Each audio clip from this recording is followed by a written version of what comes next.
Welcome back to my channel, guys. Apologies in advance if you can hear the rain and thunder outside.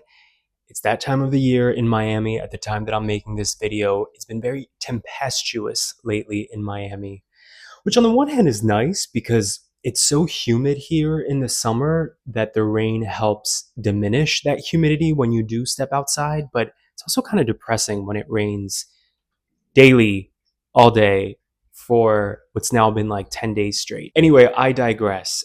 I was just watching this video on YouTube that I will link to in the description box of this video, as well as in the comment section for those of you who want to check it out.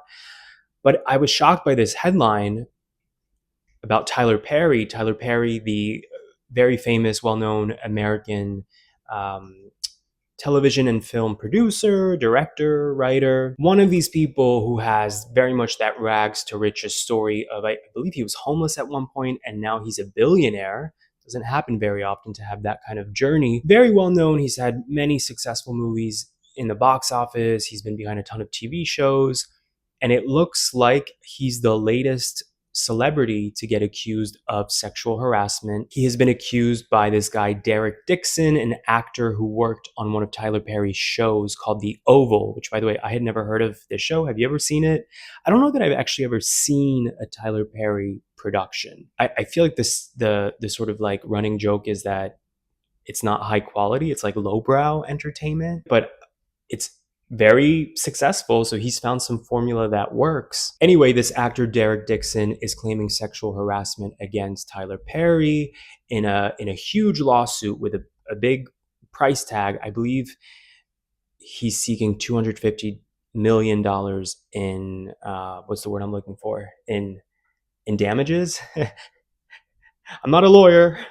This has not been approved by a lawyer. Anyway, I found this headline fascinating because of a few things. First off, anytime you hear somebody going up against like a juggernaut, meaning somebody who's very famous, somebody who has a lot of money, it's always fascinating, right? But my next thought is always the power dynamic, right? The chances that somebody has to take to go up against somebody that big.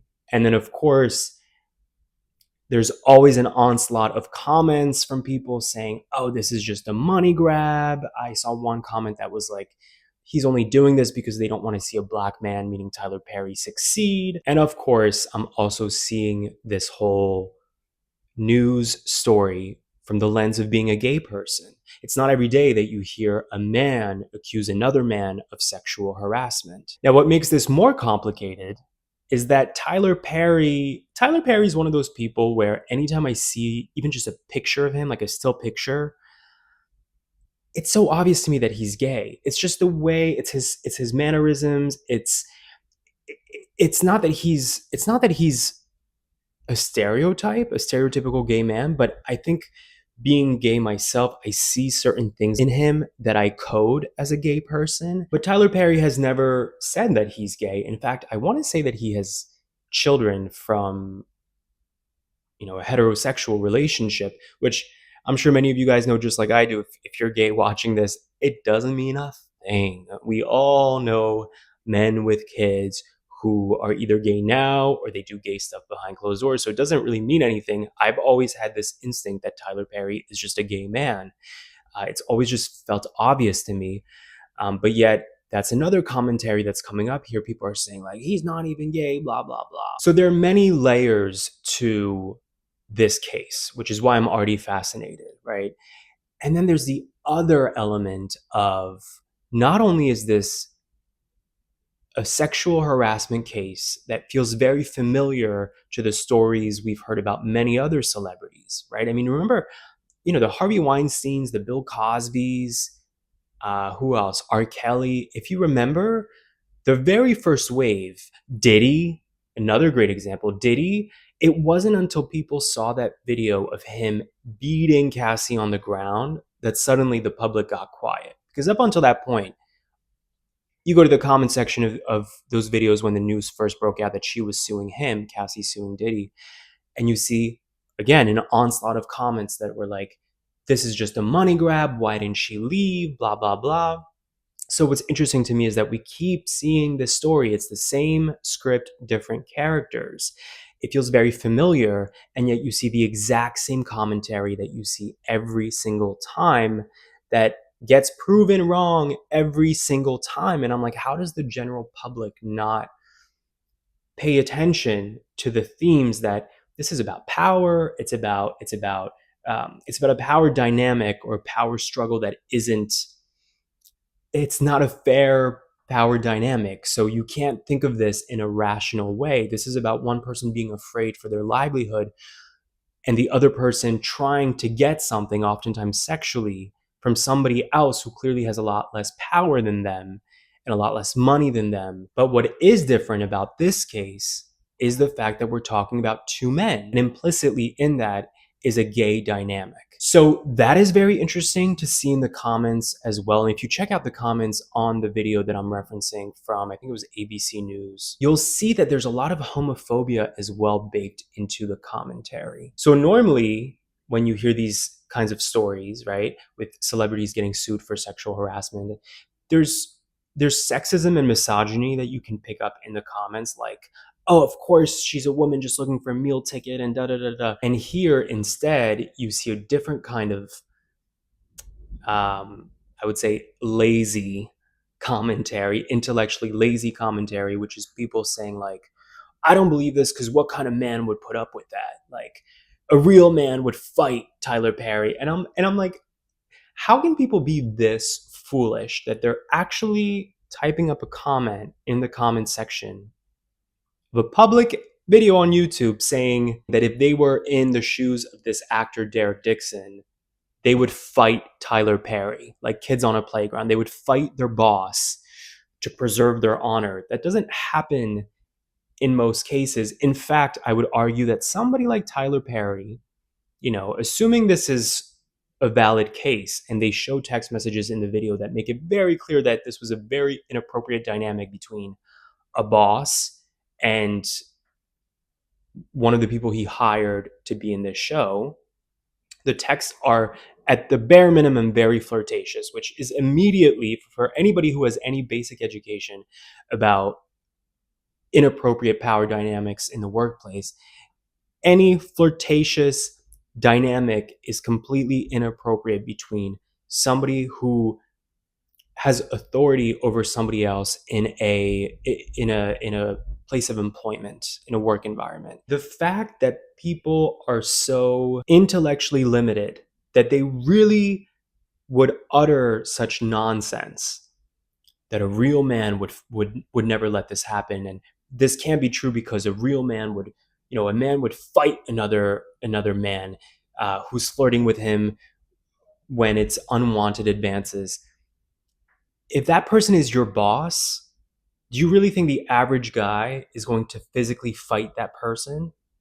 The average person is thinking, what do I do? I want to stay employed and I want to keep making good money. Let me try to de escalate. Let me try to appease. At least that's what I would do. Tell me in the comments, especially men. I'm curious what all of you guys watching are thinking about this case. But if you're a man watching this, please tell me, if you were in this kind of situation, if you had a boss who was making advances, what would you do? And I'm sure some people are going to say, I would go straight to HR because that's what you're supposed to do. That's how you get a third party, a neutral party involved.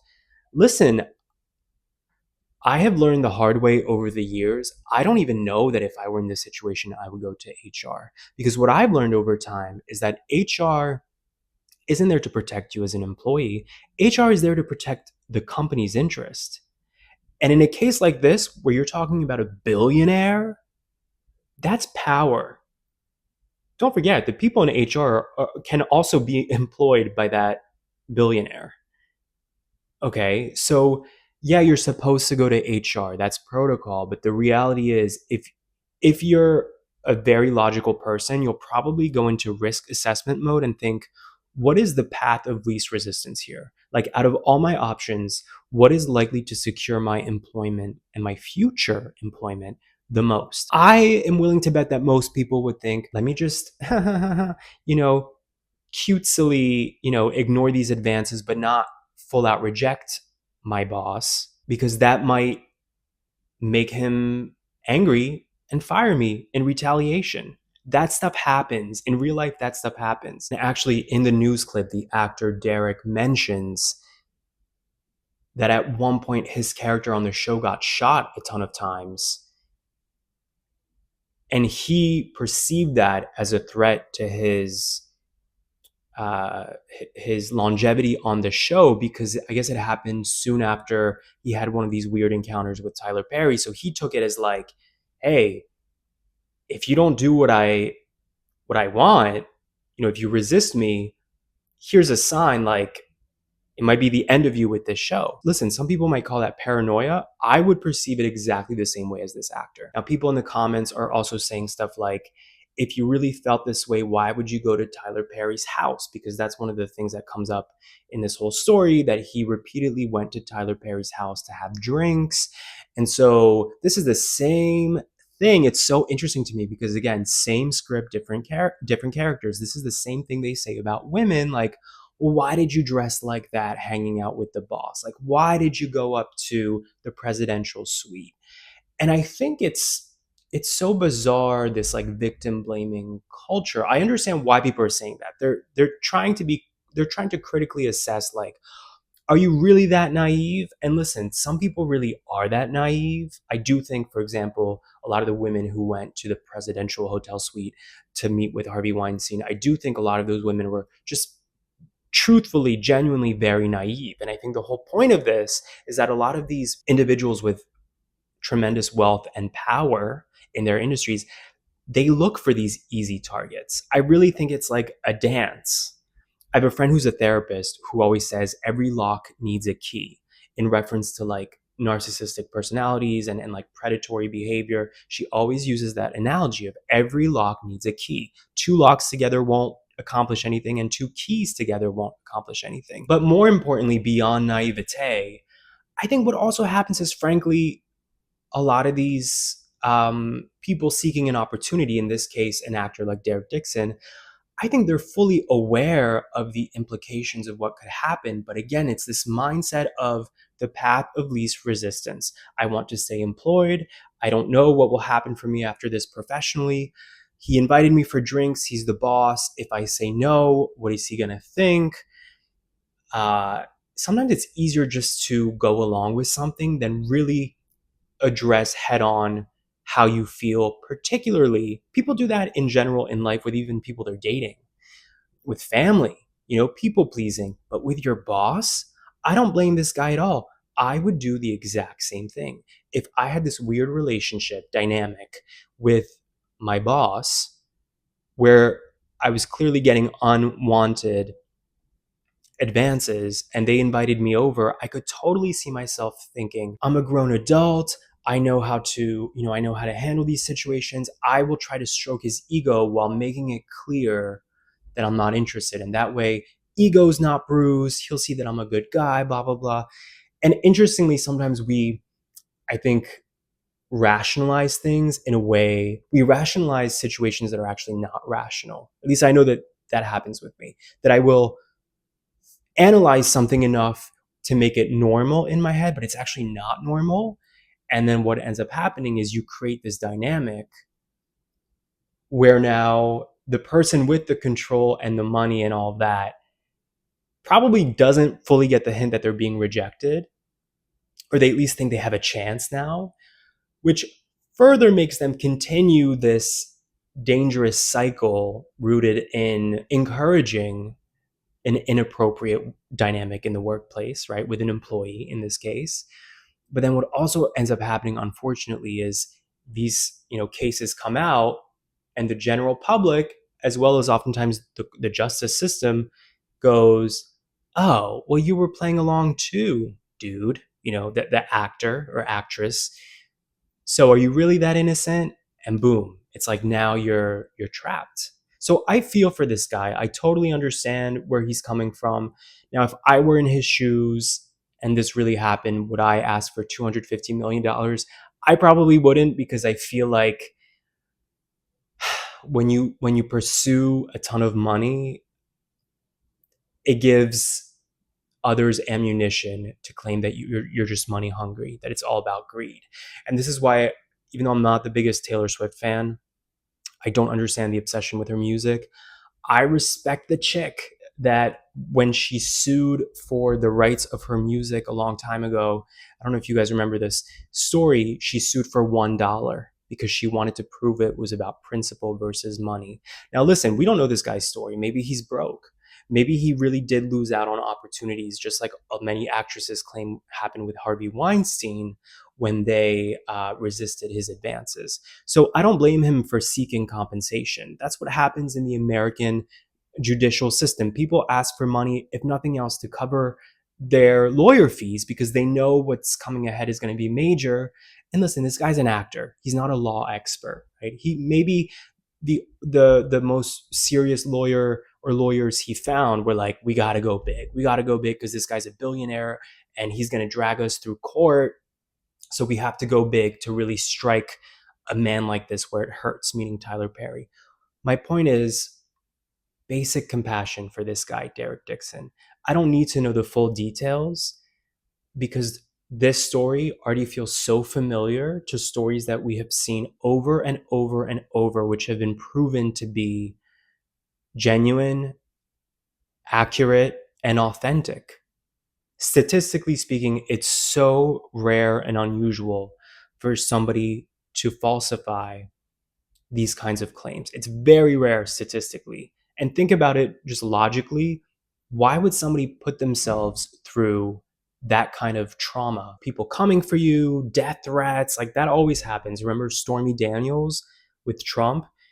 She had a kid at home and she said she was getting death threats. Like I can't imagine the scrutiny people go through when they go against such a huge juggernaut in any industry. But what I find particularly fascinating about this case is that though the context feels very familiar, the cast of characters is so different from what we're usually used to seeing. Usually we're used to seeing wealthy straight man with all the power, and then it's a woman suing or claiming harassment or whatever.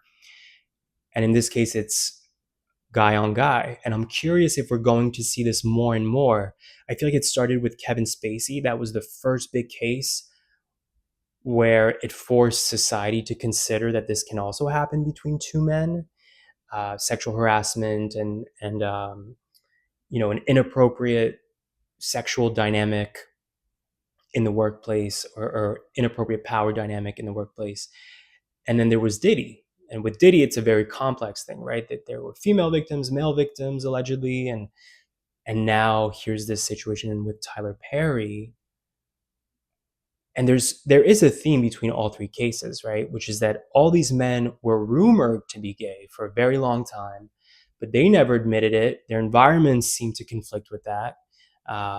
In terms of like dating women, some of them having kids. Turns out, again, as I said, if you look at the text message screenshots, it's very clear there's a flirtatious dynamic there. What I also find fascinating, by the way, is like, how are these people, these men with so much money and power in their industries, why are they going why are they going for these people who don't want them? Like I would think it's so easy for somebody like Tyler Perry to have a roster of guys who he can pay to hang out with, you know, between the sheets. Like why are you going after somebody who clearly and this is also very interesting. Derek Dixon, the actor, seems gay to me, again, instinct wise, but he doesn't explicitly say it, at least in that video. And in fact, some of the text messages reveal that there's a conversation around like guilt and shame and religious shame. So it seems like he might be closeted or was closeted. Again, just like Tyler Perry, it's like, I feel like I'm looking at a gay man, but there's something ambiguous enough there where it's not explicitly stated.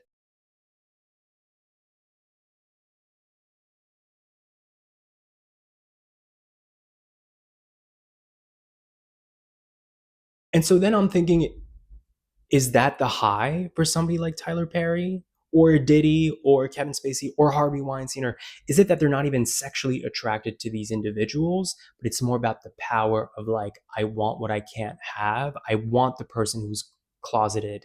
I want the person who it's like this is going to be a challenge, but it's going to be a fun challenge. I guess I'm just perplexed at how somebody that wealthy and powerful could be so bad at the game of courtship and dating, and or not even dating necessarily, but like hooking up and pursuing somebody. Like, why would you risk it all for a guy who clearly doesn't even want you? How can somebody acquire so much wealth and success yet clearly be awful at reading the room when it comes to unwanted advances? Like, I can't wrap my head around it. But then it brings me back to this question of, is it that that's what gets them aroused? The idea of being wanted, or the idea of accomplishing a sexual act with somebody who doesn't actually want them sexually?